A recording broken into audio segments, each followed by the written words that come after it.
When did we accept that products costing thousands or even tens of thousands of dollars should be treated as disposable?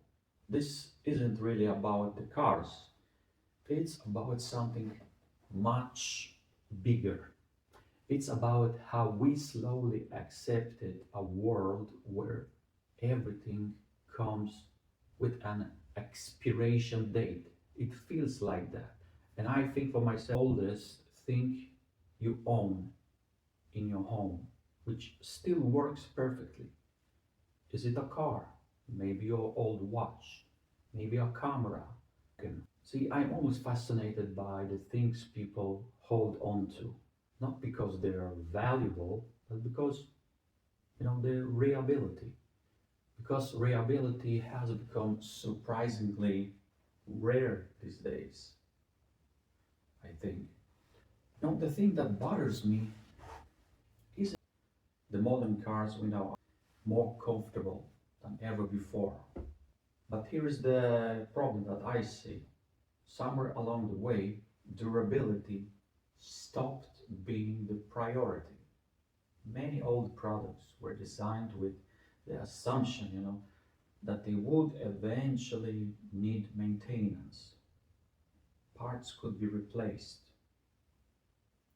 problems could be diagnosed, repairs were expected. Today, many products, as I see it, are designed differently. A small component fails, you often end up replacing an entire assembly. It's not because it's impossible to repair this thing, because it is more convenient for the manufacturer.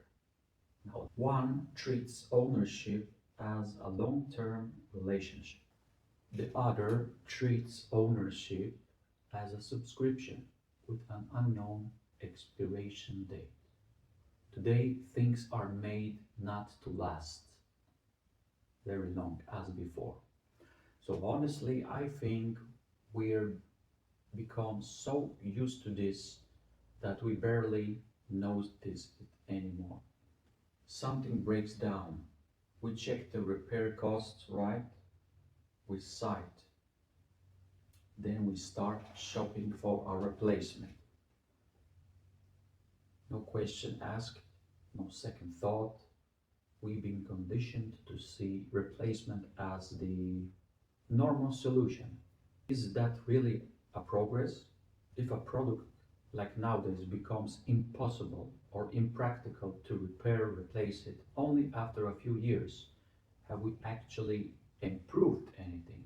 Or have we simply shifted the cost somewhere else to consumers, to the environment, and to the future generations who will inherit mountains of discarded products? A mountain, because every replacement has a hidden cost. I'm talking about materials, energy, manufacturing, transportation, waste. So this everything will end up on a mountain for the next generation. This isn't about nostalgia. I'm not saying everything old was better. Well, most of it was.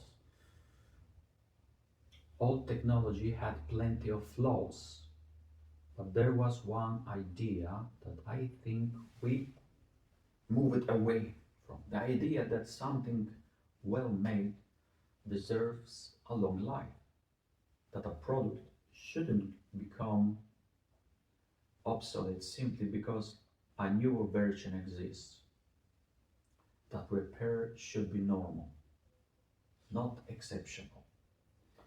We lost that mindset.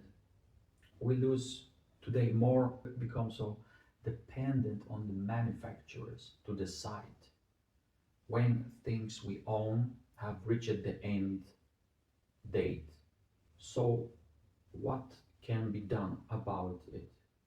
No, I'm not suggesting that we all should become, handy, mechanical, engineer knowledge, or spend weekends, looking at how to give the value in something that we have. And and ask if something can be repaired. That's better than buying it, right? To maintain the things that we have, that we own, so we don't become completely dependent on replacing things. To resist this constant pressure to replace something that's still doing its job. Because every time, we give the product extended life, it's also like saying that value isn't measured only by what's new. Value can be measured by how long things that we have lasts, right? I'm talking about quality. The truth is, a lot of modern business nowadays, they are depending on this, things going broken, buy a new thing, here is the new phone. So there is a lack of quality, longevity. But maybe the most rebellious thing we can do is keep, still the things that works. An old mobile phone, old car, and taking care of that. Let me know in the comments. Thanks for staying with me, and I'll see you in the next video. Bye bye.